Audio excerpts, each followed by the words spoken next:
Clara had always been a person who sought order in everything she did.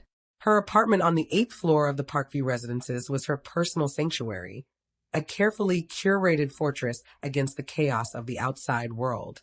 The bookshelves that lined her living room walls were meticulously organized, filled with psychology textbooks arranged by subject and author, a testament to her academic dedication.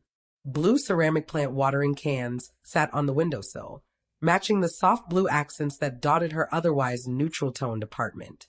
The constant scent of chamomile tea wafted through the rooms, creating an atmosphere of calm that Clara cherished above all else. At the university where she worked as an associate professor of clinical psychology, Clara was known for her exceptional competence and methodical approach to teaching.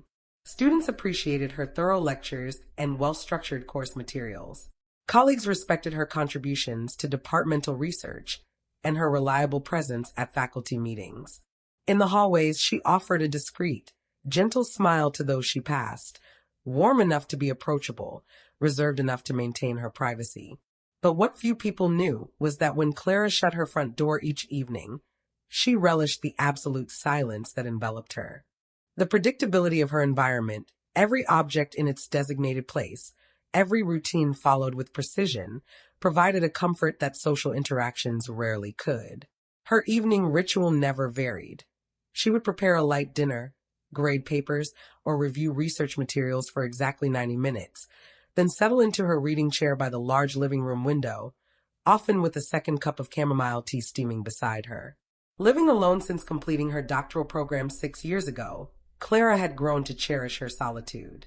She found deep satisfaction in calm nights spent watching old black and white mystery shows or reading classic literature by the window as raindrops made intricate, meandering trails on the cold glass. The soft patter of rain against the windows created a soothing soundtrack to her thoughts as she lost herself in the pages of her books. Her only frequent company was Marissa, her neighbor who lived in apartment 804, just 3 doors down the hallway. Their friendship had developed organically over shared packages and collected mail when one or the other was away. They had established a comfortable weekend ritual of exchanging fresh bread, Clara's sourdough for Marissa's sweet Portuguese loaves, and confidences about movies they'd watched or books they'd read. Marissa, an illustrator who worked from home, had a vibrant personality that complemented Clara's more reserved nature. Their Sunday morning coffees on Marissa's balcony had become a cherished break in Clara's otherwise solitary routine. "You know, Clara," Marissa had said just the previous weekend as they watched clouds drift above the city skyline, "I worry sometimes that you spend too much time alone in that apartment of yours." Clara had smiled, stirring her coffee thoughtfully. "Being alone doesn't mean being lonely. I find peace in my solitude." I know, Marissa had replied with a light laugh. "It's just that the world has so much to offer beyond those 4 walls and your psychology journals." Clara had nodded, appreciating her friend's concern without feeling the need to change. Her life felt complete in its simplicity, predictable, controlled, and safe. The first disturbance. On a particularly humid Monday in May, Clara returned home after a tiring seminar on trauma responses in adolescence. The day had been unusually warm for spring, and the air conditioning in the lecture hall had malfunctioned, leaving everyone uncomfortable and irritable. Her leather messenger bag was stuffed with student papers and research notes, and her mind was equally full of tasks that awaited her attention. Her shoulders ached slightly from the weight she'd been carrying, and she looked forward to the quiet comfort of her apartment. As she inserted her key into the lock, Clara noticed a faint draft in the hallway. Unusual, she thought, since the building was typically well insulated and the windows in the common areas remained closed. Entering her apartment, she immediately sensed something amiss. The air felt different, disturbed somehow, and her eyes were drawn to the living room where her tall window stood wide open, the sheer curtains billowing inward with the evening breeze. Clara felt a sudden chill that had nothing to do with the air temperature. "I must have left it open this morning," she tried to rationalize, stepping quickly across the room to close and lock it. But even as she spoke the words aloud to herself, she knew they weren't true. Clara never left windows open when she left.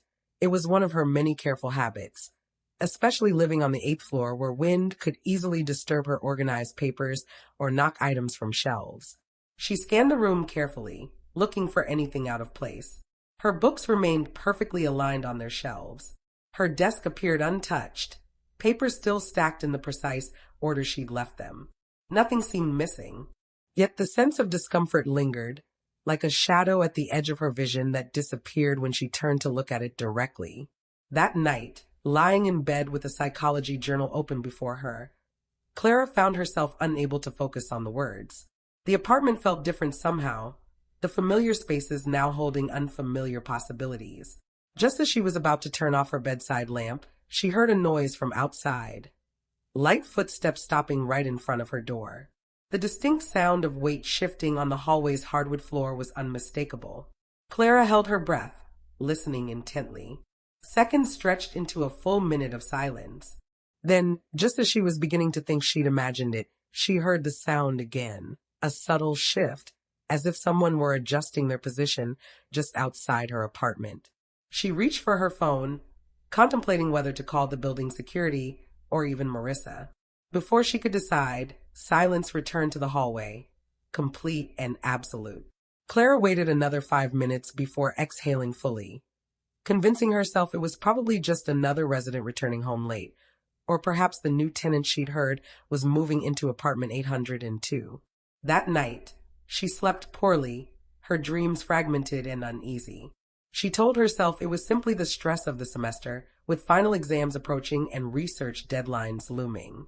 By morning, the strange events of the previous day had faded somewhat, relegated to the background of her busy mind as she prepared for another day of lectures and office hours. The following morning brought clear skies and a renewed sense of normalcy. Clara followed her usual routine. Shower precisely at 6:30, breakfast of yogurt and granola at 7 o'clock, news headlines until 7:15, then final preparations for the day's classes. She moved through these familiar motions with the efficiency of long practice, her mind already organizing lecture points for her morning class on cognitive behavioral therapy techniques. Sitting at her small kitchen table, Clara reached for the ceramic mug she'd filled with coffee moments before. As she lifted it, a folded piece of paper that had been hidden beneath the mug caught her eye. She froze, coffee suspended halfway to her lips. She knew with absolute certainty that there had been no paper under her mug when she'd placed it on the table. She'd wiped the surface clean, as she did every morning, before setting out her breakfast. With a slightly trembling hand, Clara set down her coffee and carefully unfolded the note. 3 words stared back at her in unfamiliar, shaky handwriting. You are being watched. The regular notepad paper was unremarkable, something that could be found in any office supply store. But it was the strange smell that emanated from it, a faint metallic odor like rust or old pennies, that made her shiver involuntarily. Clara examined the note more closely, noting the pressure points of the pen, the slight leftward slant of the letters. The handwriting appeared deliberately disguised, with none of the flow or consistency of natural writing. Her analytical mind immediately began searching for rational explanations. Had she somehow written this to herself and forgotten? Impossible. The handwriting was nothing like her neat, precise script. Had Marissa come in and left it as a strange joke? Also unlikely. Her friend had a key for emergencies. But she always texted before coming over, and this kind of prank wasn't her style. Clara's heart rate accelerated as she realized the implication. Someone had been in her apartment while she slept. She immediately checked her front door, locked, with the security chain still in place from when she'd secured it the night before. The windows were all closed and locked as well. How had someone entered? Was it possible they still had a key from before she moved in? She quickly dressed and went to find Marissa, who was just leaving for a meeting with a client. Clara showed her the note, trying to keep her voice steady as she explained where she'd found it. Marissa frowned, studying the paper. Maybe it's just a prank by some student, right? Someone who knows where you live. She suggested, but her voice lacked conviction. You've failed a few students this semester, haven't you? Maybe one of them is trying to scare you. Clara shook her head. I never bring students to my home, and my address isn't publicly listed. She took a deep breath. Besides, how would they get in? The door was locked. The security chain was on. Maybe you should report it to building management, Marissa said, squeezing Clara's arm reassuringly. They can check if anyone unauthorized has been in the building, and maybe change your locks just to be safe. Clara nodded, but she knew, from the persistent chill running down her spine, that something was different. Something had changed in her carefully ordered world. The security she had always felt within her apartment walls had been irrevocably compromised, escalating disturbances. Over the next few days, Clara noticed subtle changes throughout her apartment. Objects began showing up in places she hadn't left them. A picture frame on her desk tilted slightly to the left when she always kept it perfectly straight. Her research folder moved from the left side of her desk to the right. Her spare set of keys, which she kept in a drawer in the entryway table, disappeared only to reappear a day later on top of the table in plain sight. The plants on her windowsill, healthy philodendrons and pothoes that she had nurtured for years, suddenly began to wilt, their leaves turning yellow and drooping despite her careful watering schedule. When she examined the soil, it appeared darker and moister than it should have been, as if someone had overwatered them in her absence. Clara began to document these disturbances, taking photos of her apartment before leaving in the morning and comparing them to what she found upon her return. She started using small, nearly invisible markers, a strand of hair placed across the doorframe, a pencil positioned at a specific angle on her desk, to detect if anything had been disturbed while she was away. In the building, everything seemed normal. The lobby security guard greeted her with the same friendly nod each morning. The elevator operated as usual, carrying the familiar faces of neighbors she'd known for years. The hallways remained well lit and clean, showing no signs of intrusion or unusual activity. But for Clara, the feeling of being watched, of subtle movements glimpsed from the corner of her eye when opening her door, became constant, as if every shadow on the stairwell might be hiding watching eyes. She found herself checking over her shoulder more frequently, rushing the final few steps to her apartment door, and double-checking the locks multiple times before she could relax even slightly. Sleep became increasingly difficult. Clara would lie awake, listening to every creak and settling noise in the old building, imagining footsteps where there were none. When she did manage to sleep, her dreams were filled with shadowy figures standing in doorways or watching her from across the street. One night, while grading papers in her living room around 9 o'clock, movement outside her window caught her attention. Looking up, Clara noticed a figure standing on the sidewalk across the street, partially obscured by the shadows between streetlights. It was hard to make out any details, gender, age, specific clothing, under the weak yellow glow of the distant street lamp. All she could discern was that the stranger stood completely motionless, seemingly looking up toward her apartment window. Clara's heart felt like it was pounding loud enough to be heard across the room. She considered closing the curtains but was afraid to move, afraid that any action might somehow provoke a response from the watcher. For what seemed like an eternity, but was probably only minutes, the standoff continued. Clara frozen in her chair, the figure motionless on the street below. When she finally mustered the courage to reach for her phone to photograph the figure, or perhaps call security, the stranger turned abruptly and walked away, disappearing around the corner of the building. Clara rushed to the window, but by the time she reached it, the street below was empty. That night, she slept with her bedside lamp on, a kitchen knife hidden under her pillow. The anonymous phone calls started the following week. Always after midnight, when Clara had finally managed to drift into uneasy sleep, her phone would ring with an unknown number displayed on the screen. The first time, thinking it might be an emergency from the university or a colleague in a different time zone, she answered. "Hello," she said, her voice thick with interrupted sleep. On the other end, there was only silence, not the silence of a deadline or a pocket dial, but the deliberate silence of someone listening. Clara could hear faint breathing, the subtle ambient sounds of a space different from her own. "Who is this?" she demanded, sitting up in bed, fully awake now. The call disconnected. The same thing happened the next night, and the night after that. Always between midnight and 2 in the morning, always the same silence on the other end.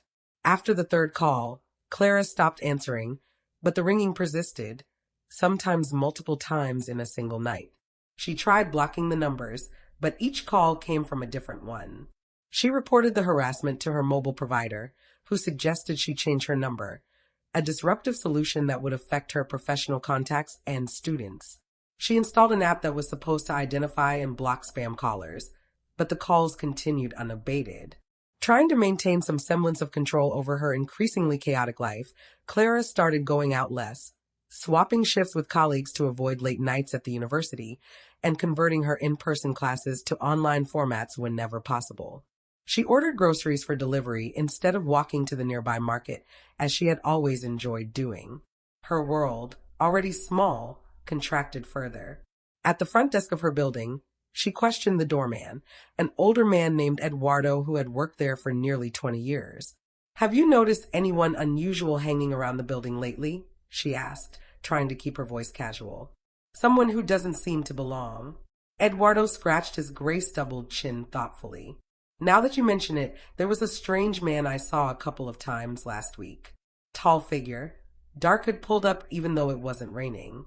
I called out to ask if he needed help, but he disappeared quickly down the street." He frowned. "It was just for a moment, Dr. Clara. I didn't think much of it until you asked."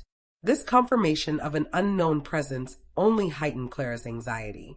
One evening, after working late at the university library where she felt safer than in her apartment, she returned to her building around 9. As she descended from the lobby to the parking garage to check her mailbox, she distinctly felt footsteps behind her. She quickened her pace, the sound of her own heels echoing in the concrete stairwell. But when she looked back, there were only deep shadows between the fluorescent lights. Panic began to manifest physically. Clara lost weight as her appetite diminished. Dark circles formed under her eyes from chronic insomnia. Her hands developed a slight tremor that made writing difficult.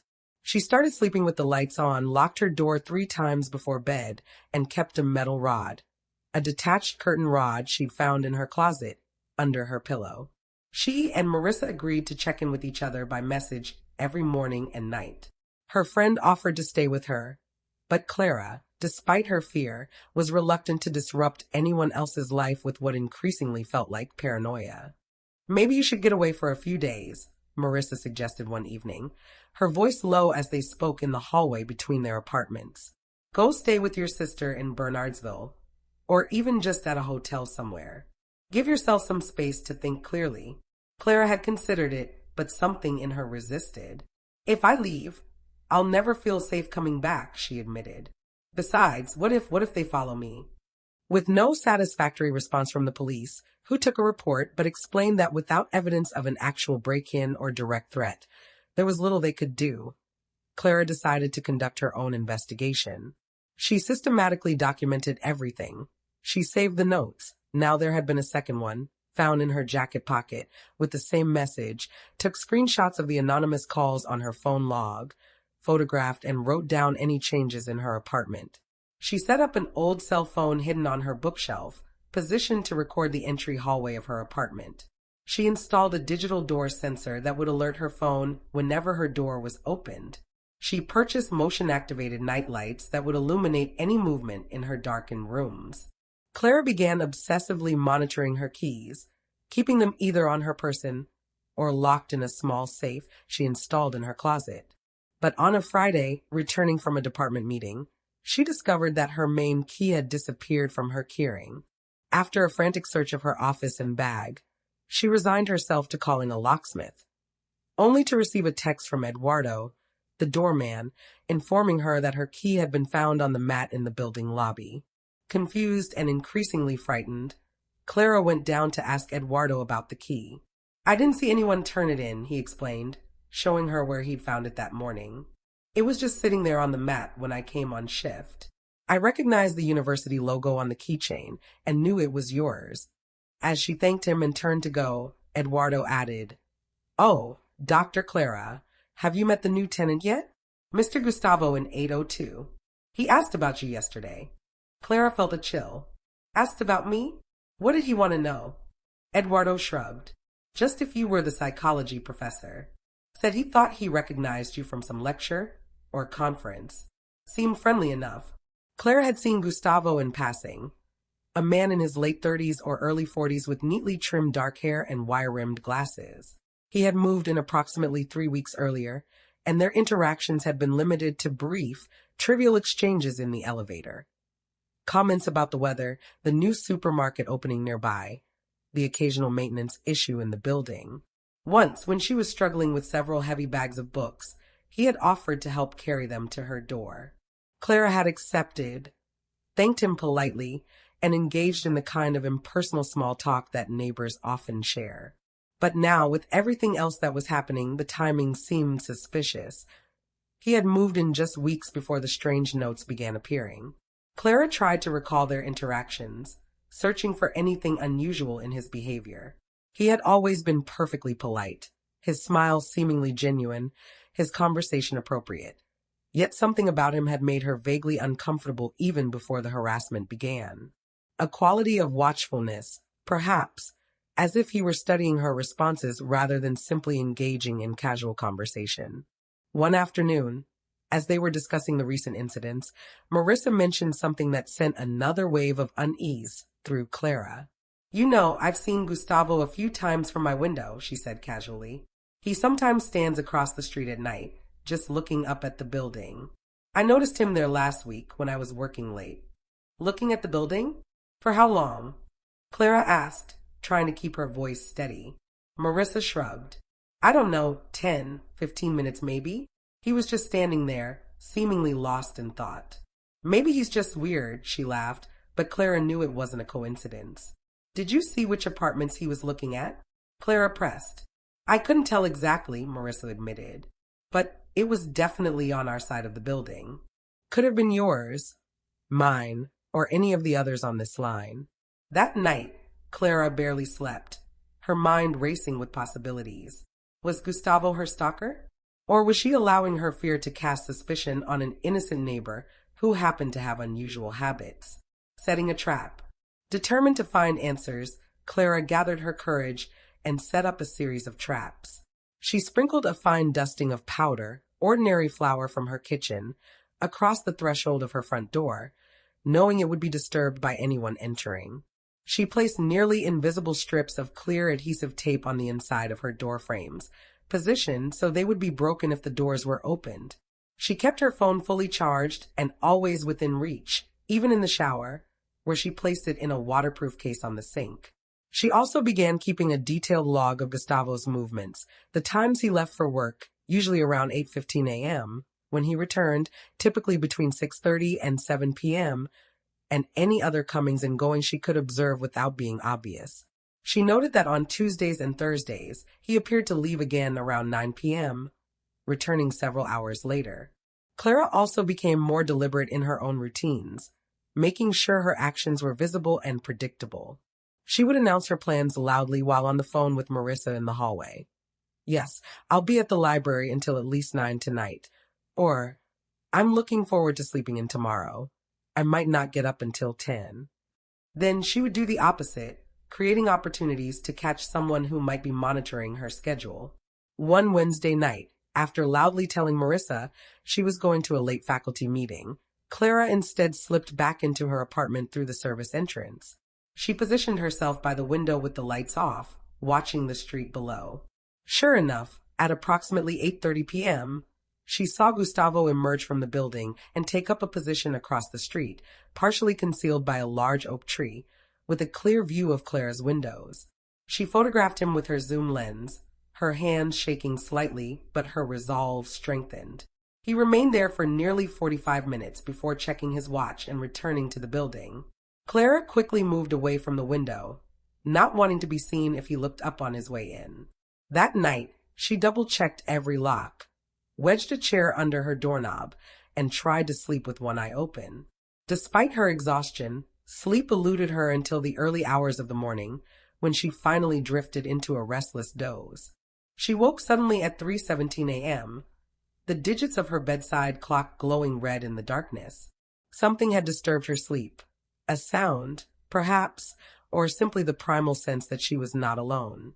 Clara lay perfectly still, controlling her breathing, listening intently to the night sounds of her apartment. There it was again, the faintest creak of a floorboard in the hallway outside her bedroom. Someone was in her apartment. Lying motionless in her bed, Clara held her breath. The strange smell lingering in the air, a mixture of metal and gasoline, was the same distinctive scent she had detected on the first threatening note. Every nerve in her body screamed danger, yet she remained still, knowing that panic would only make her vulnerable. In the darkness of her bedroom, illuminated only by the faint glow of her digital clock and the distant city lights filtering through her curtains, she could make out a dark silhouette standing motionless in her doorway. The figure was tall and lean, just a shadow against the deeper darkness of the hallway, but unmistakably human. Pushing down the rising tide of panic with the force of pure survival instinct, Clara discreetly slid her hand beneath her pillow where her phone lay hidden. Without taking her eyes off the intruder, she activated the camera with practiced movements, her finger finding the volume button that would serve as the shutter. She took a series of rapid photographs, the flash cutting through the darkness like lightning. The intruder flinched visibly at the sudden burst of light, raising an arm to shield his eyes. For a fraction of a second, his face was illuminated, eyes wide with surprise, mouth open in a silent gasp. Then he retreated, feet scuffling on the hardwood floor as he hurried down the hallway. Clara heard the front door open and close with a soft click. She remained frozen for several minutes, listening for any sound of his return. When she was certain he was gone, she reached with trembling hands for the bedside lamp, flooding the room with warm light that banished the deepest shadows. She checked her phone, scrolling through the photos she had taken. Most were blurry, dark smears of movement against darker backgrounds. But one, the first in the series, had captured the intruder's face in the moment before he reacted to the flash. The image was grainy and slightly out of focus, but clear enough to recognize the pale, frightened face of Gustavo, the new neighbor from apartment 802. With concrete evidence finally in hand, Clara contacted the police immediately. She showed them the photographs, the notes, her log of suspicious incidents, and the video footage from her hidden phone camera that had captured Gustavo entering her apartment using what appeared to be a copied key. The police, now faced with irrefutable proof of stalking and breaking and entering, acted quickly. They arrested Gustavo that same morning as he was leaving for work, seemingly unaware that his nocturnal activities had been discovered. A search of his apartment revealed a disturbing collection of items, dozens of photographs of Clara taken through her window or while she walked around the neighborhood, a journal detailing her daily routines with meticulous precision, several items taken from her apartment, a hairbrush, a scarf, a coffee mug she had thought she'd misplaced, and a set of copied keys not only to her apartment but to several others in the building. It turned out that Gustavo not only had a record of similar stalking incidents in another state, but had outstanding arrest warrants for harassment and violating restraining orders. He had changed his name and moved to escape prosecution, finding employment at a small tech company where his background check had somehow failed to uncover his criminal history. The building residents held an emergency meeting where management apologized profusely for the security breach and promised to implement stricter screening procedures for new tenants and enhance security measures throughout the property. Clara received numerous expressions of support and concern from neighbors who had been completely unaware of her ordeal. Marissa took care and looked after Clara in the days following Gustavo's arrest, staying with her friend and helping to restore a sense of safety to the violated apartment. Other friends from the university took turns staying over as well, ensuring Clara was never alone until she felt comfortable again. Despite these supports, Clara could not bring herself to remain in the apartment that had been so thoroughly invaded. She moved out the following week, breaking her lease with the full support of the building management, who were eager to avoid a potential lawsuit. She found a new place in another neighborhood, a modern building with 24-hour security, cameras in all common areas, and a doorman who checked all visitors. In her new home, Clara instituted new habits and precautions. Sleeping with double-locked doors and a security system with motion sensors, cameras installed at all entry points, and windows that remained tightly shut and secured at all times. She varied her routes to and from the university, changed her phone number, and became much more cautious about sharing personal information, even with colleagues. The psychological impact of her ordeal lingered long after the physical threat had been removed. Clara suffered from anxiety and hypervigilance, starting therapy with a colleague who specialized in trauma recovery. She found herself constantly checking over her shoulder, scanning rooms for exits, and assessing strangers for potential threats. It took her nearly a year to feel comfortable being alone again, to sleep through the night without waking at every sound, to walk down a street without the sensation of being followed. But gradually, with professional help and the steady support of friends, she rebuilt her sense of security and reclaimed her independence. Her academic work took a new direction as well. Drawing on her own experience, Clara began researching the psychological effects of stalking and privacy violations, eventually publishing several influential papers on the subject. Her work helped inform new protocols for university security and student safety, potentially protecting others from similar experiences. And to this day, many years later, Clara always keeps her curtains closed after sunset. She has a beautiful view of the city from her new high-rise apartment, but she never stands silhouetted against the light. After all, as she knows better than most, you never know who might be watching from the other side of the window. In the darkness beyond the glass, in the shadows between streetlights, there are eyes that seek out vulnerability, and Clara has learned that caution is not paranoia when danger has once found its way to your door.